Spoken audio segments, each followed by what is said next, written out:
আসসালামু আলাইকুম এভরিওয়ান। সম্পর্কের বন্ধন গল্পের ১৯ নাম্বার ও লাস্ট পার্ট। তো বেশি কথা না বলে গল্পটি শুরু করা যাক। একটা মানুষ আমাকে কতটা ভালোবাসে সে নিজেও প্রকাশ করতে পারে না, আর আমি কি না সেই মানুষটাকে কি থেকে কি বলে ফেলেছি। ননিদিকে কল দিলাম। আসসালামু আলাইকুম আপু। যেদিন আমরা বাড়িতে এসেছিলাম তার আগের দিনই উনি আপুকে কল দিয়েছিলেন আর বাড়িতে আসতে বলেছেন। নিজের মাকে একা কখনো বাড়িতে থাকতে দেন না। আপু বলল, কেমন আছো ভাবি? আমি বললাম, আলহামদুলিল্লাহ। আপনি কেমন আছেন? আপু বলল, আলহামদুলিল্লাহ। তুমি আসো নাই যে? আমি বললাম, আসলে আপি আমার না, আমাকে বলতে না দিয়ে আপু বলে উঠলেন, বুঝতে পেরেছি তোমার থাকতে ইচ্ছে করছে, থাকো। আমারও ইচ্ছে করে বাবার বাড়ি থাকতে, এমনটা সব মেয়েরই হয়। তবে হ্যাঁ, বেশি থেকো না, যেহেতু ভাইয়া বাড়িতে থাকে। আপু খুব সুন্দর করে বললেন। আমাকে এটাও বুঝিয়ে দিলেন এই কিছু কথার মাঝে যে বেশি দিন এখানে থাকলে স্বামীর অযত্ন হবে, যেটা ভালো দেখায় না। আমি বললাম, আচ্ছা আপু। উনি বলল, হুম। আমি বললাম, আম্মু কেমন আছেন? আপু বলল, ভালো। তোমাদের বাড়ির সবাই কেমন আছে? আমি বললাম, হুম, ভালো। আমি বললাম, আপু আপনার ভাই কোথায়? আপু বলল, হ্যাঁ, ভালো কথা, ভাইয়ের মেজাজ খারাপ দেখলাম। আমি বললাম, কেন? আপু বলল, প্রশ্নটা তো আমার, তোমার সাথে কোনো ঝামেলা হয়েছে নাকি? এই, আপু কি কিছু বুঝে ফেললো নাকি? আমি বললাম, কই না তো। আমি লুকোনোর চেষ্টা করলাম। আপু বলল, ও। দেখলাম বাসায় এসে আম্মুর সাথে দেখা করলো, তাড়াহুড়ো করে কয়েকটা ফাইল নিয়ে দ্রুত চলে গেল। আমি বললাম, ও হ্যাঁ, যাওয়ার সময় আমাকেও বলল ওনার ব্যবসায় কি যেন ঝামেলা হয়েছে। আপু বলল, কি ঝামেলা হয়েছে, বললো কিছু তোমায়? আমি বললাম, না তো আপু। আপু বলল, এই ভাইয়াটার না একটা রোগ আছে, সব নিজেই সহ্য করবে, তাও কাউকে কিছু বলবে না। এই আম্মু, তুমি কার সাথে কথা বলছো? নীলু কোথা থেকে সে? আপুকে প্রশ্ন করে বসলো। আমি ফোনের এই পাশ থেকে স্পষ্ট শুনতে পাচ্ছি। আপু বলল, তোমার মামির সাথে। নীলু ওর মার হাত থেকে ফোনটা নিয়ে বলল, এই মামি, তুমি আসলে না কেন? আমি বললাম, তোমার মামা আমাকে নিয়ে আসলো না, আমি আসবো কি করে বলো তো? নীলু খুব সুন্দর করে বলল, আচ্ছা দাঁড়াও, মামু আজ বাসায় আসুক, তাকে আমি বুঝাচ্ছি মজা। আমি বললাম, কি বুঝাবে আম্মু? নীলু বলল, আমার শাশুড়িকে কেন আনলো না? পুচকিটার কথা শুনে তো আমি অবাক। আমি বললাম, আমি আবার তোমার শাশুড়ি হলাম কবে? নীলু বলল, হও নাই, তবে হবে। আমি অবাক হয়ে বললাম, ও মা, তাই নাকি? নীলু বলল, হুম। তুমি তাড়াতাড়ি আমার বরকে নিয়ে আসবে। আমি ওর কথা শুনছি আরো অবাক হচ্ছি। আমি বললাম, আমি কিভাবে আনবো? নীলু বলল, সেটা তুমি জানো। আমি বললাম, আমাকে না বলে তোমার মামাকে বলো, সে চাইলেই তুমি তোমার বরকে পাবে। নীলু বলল, আচ্ছা, আমি মামাকে বলছি। আমি বললাম, আচ্ছা। নীলু মন খারাপ করে বলল, মামি তাড়াতাড়ি এসো, মিস করছি তোমাকে। আমি বললাম, আমিও তোমাকে মিস করছি মামি। নীলু বলল, আচ্ছা শোনো, নানুর কাছে যেতে হবে, একা বসে আছে আমার সতীনটা। কথাটা বলি ফোনটা কেটে দিল সে। বাড়ির পিচ্ছিগুলো মাঝে মাঝে মনটা ভালো করে দিতে জানে, এদের মাঝে আলাদা একটা জাদু থাকে। আর নীলুটা তো একটা কিউটের ডিব্বা, যেমন সুন্দর করে কথা বলে তেমনি তার চেহারা। আমি একটা কথা বুঝলাম না, আমার বরের পরিবারের সবাই গায়ের রং দুধে আলতা, আমার বরটা কোথা থেকে এমন কালো হলো? যদিও এতটা কালো নয়, তবে ওদের পরিবারের অন্যদের তুলনায় অনেক কালো বটে। যতটা সে কালো কিংবা শ্যামলা বর্ণের হোক, তার মাঝে আলাদা একটা মায়া আছে। রাতের সময় বোধহয় 11টা। খাওয়া শেষ করে ছাদের এক কোণায় বসে আছি। আজকে চাঁদ মামা নেই, হয়তো সে বিশ্রামে আছে। গত কয়েকদিন আগে যে পূর্ণিমা গেছে, চাঁদ মামা নেই, তবে তার প্রহরীরা ঠিকই আছে আর তার জন্য অপেক্ষা করছে। আকাশে হালকা করে কালো মেঘের আবছা দেখা যাচ্ছে, হয়তো কিছুক্ষণের ভিতর কোনো কালো মেঘে ঢেকে যাবে আকাশ। ঝিকিমিকি পোকার ছোট ছোট শব্দগুলো একত্রিত হয়ে এক ধরনের ঝিকিমিকি শব্দ তৈরি হচ্ছে। গভীর রাতের এই শব্দগুলোর সাথে সময় কাটানোর মাঝে অন্যরকম ভালো লাগা কাজ করে। আগে যখনই রাতে মন খারাপ থাকতো তখনই এমনটা করতাম আমি। আজও তার ব্যতিক্রম হলো না। হুট করেই ফোনটা বেজে উঠলো। উনি ফোন দিয়েছেন। আমি বললাম, আসসালামু আলাইকুম। উনি বলল, ওয়ালাইকুম আসসালাম, কি করছো তুমি? উনি খুব মিষ্টি ভাষায় কথা বলছেন। আমি বললাম, বসে আছি। আপনি কি করছেন? উনি বলল, এত রাতে ছাদে কেন? উনি বুঝে ফেললেন কি করে? আমি অনেকটা অবাক হয়ে বললাম, আপনি কি করে বুঝলেন? উনি বলল, গভীর রাতে প্রিয় মানুষটাকে বলছো, কি করে বুঝলাম? আমি বললাম, তাই নাকি? তবুও বুঝলেন কি করে? উনি বলল, ঝিকিমিকি পোকার শব্দে। ফোনের এপাশ থেকে খুব স্পষ্ট শোনা যাচ্ছে। আমি বললাম, ও। উনি বলল, খাওয়া দাওয়া করছো নাকি, নাকি খালি পেটেই মেঘলা আকাশের আগমনের অপেক্ষা করছো? আমি বললাম, খেয়েছি। আপনি খেয়েছেন? উনি বলল, খেলাম। মন খারাপ করে আছো কেন এখনো? আমি বললাম, জানি না। আচ্ছা, আপনি কখন ছাদে যান?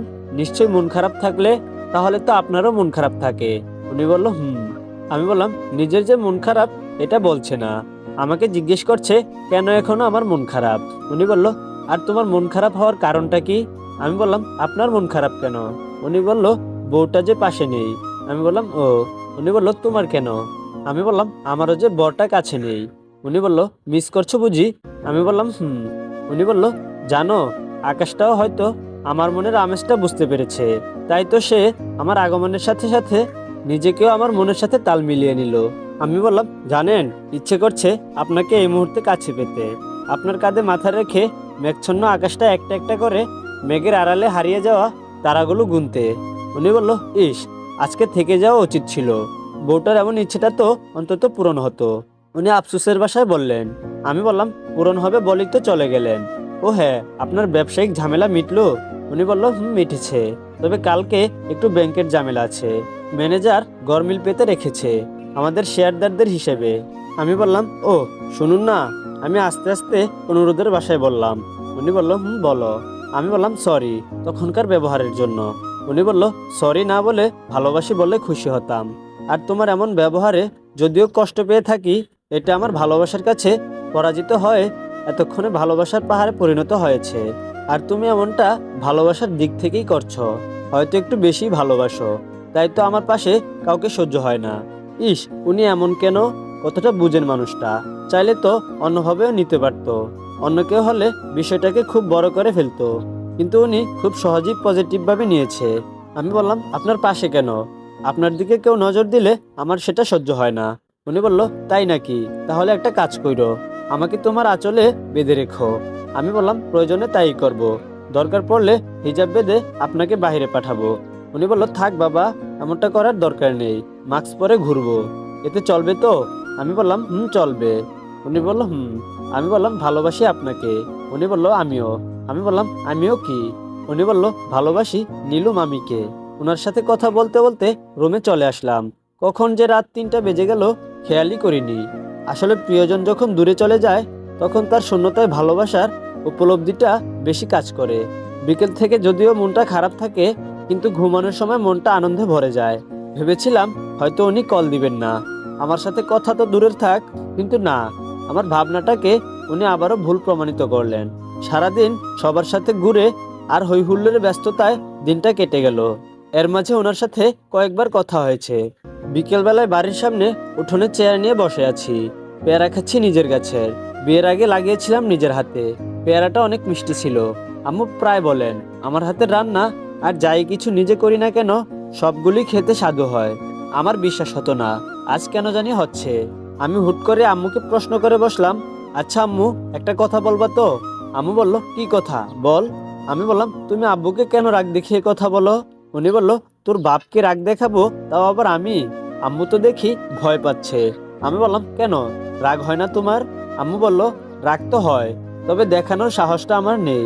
আমি বললাম, কেন বলো তো? আম্মু বলল, তোর বাপের সামনে থাকলেই তো ভয় হয়। আমি বললাম, ও, এখনো এই অবস্থা? বিয়ের প্রথম প্রথম কি করছো?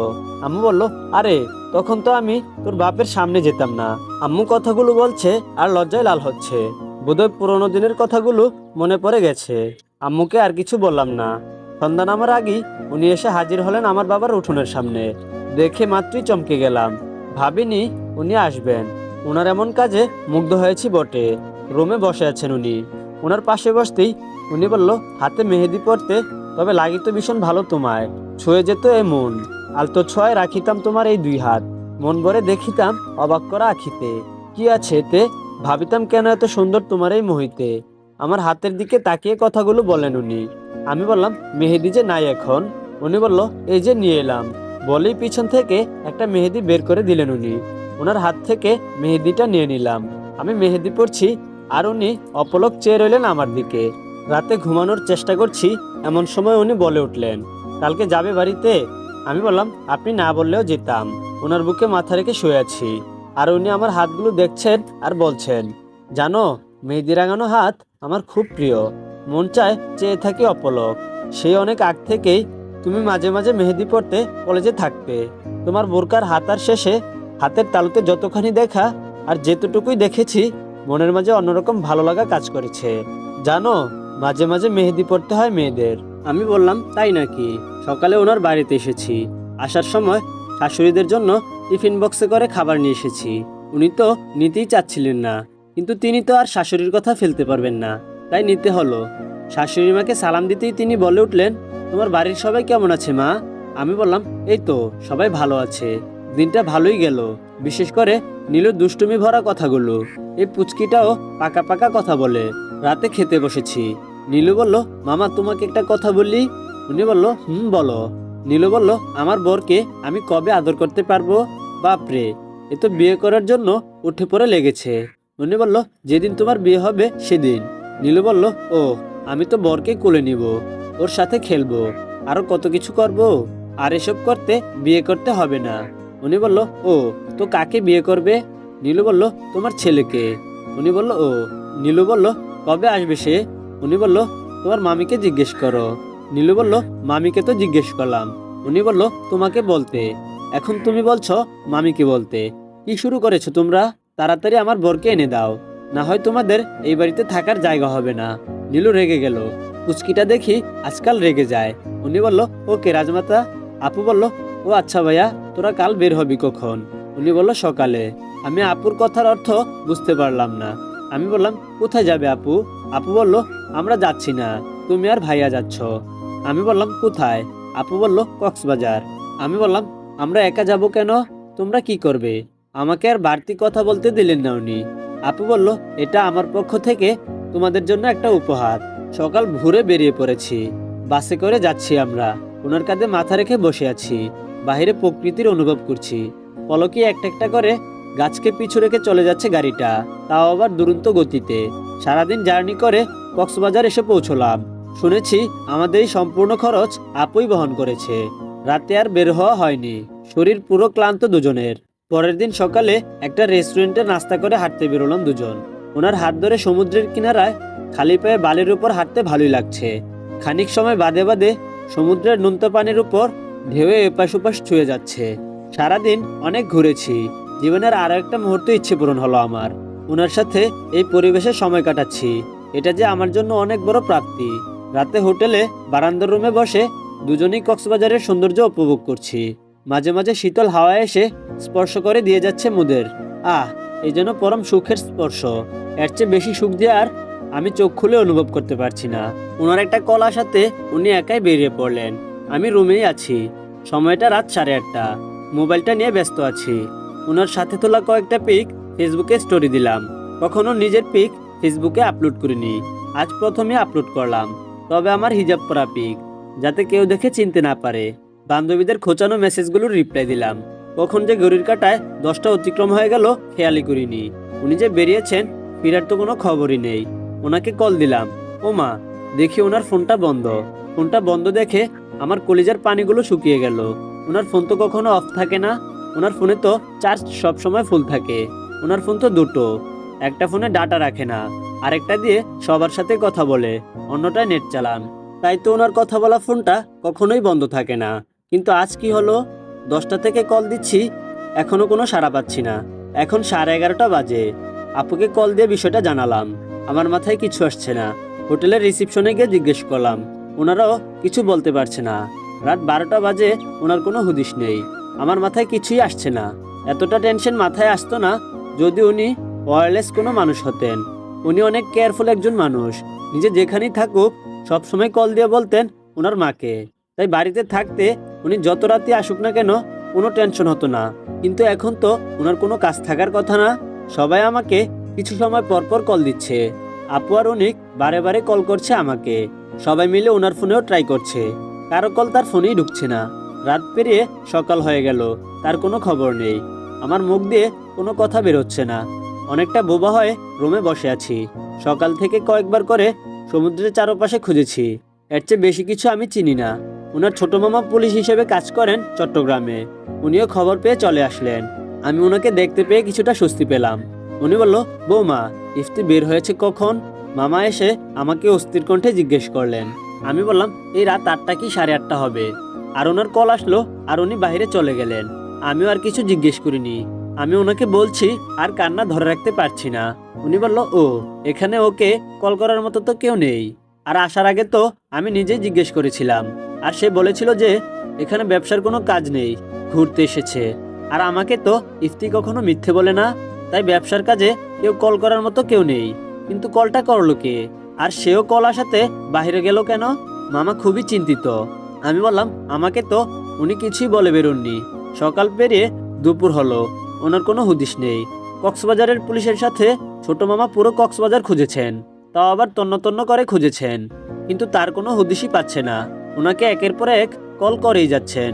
বিকেলের দিকে অনিকার আব্বু আসলো। 2 দিন হয়ে গেল, তার কোনো সন্ধান পাচ্ছি না।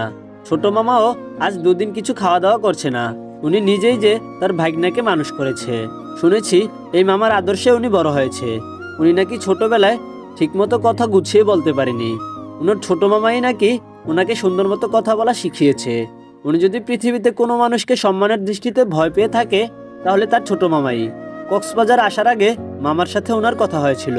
মামাকে বলেছিল বৌমাকে নিয়ে ঘুরতে এসেছে কক্সবাজার। মামাও জিজ্ঞেস করেছিল, ঘুরতে গিয়েছিস নাকি ব্যবসায়িক কোনো কাজে? উনিও উত্তরে বলেছিল, ঘুরতে যাচ্ছি। উনিও কখনো মিথ্যে বলেন না। বাড়িতে নিয়ে এসেছেন আমাকে।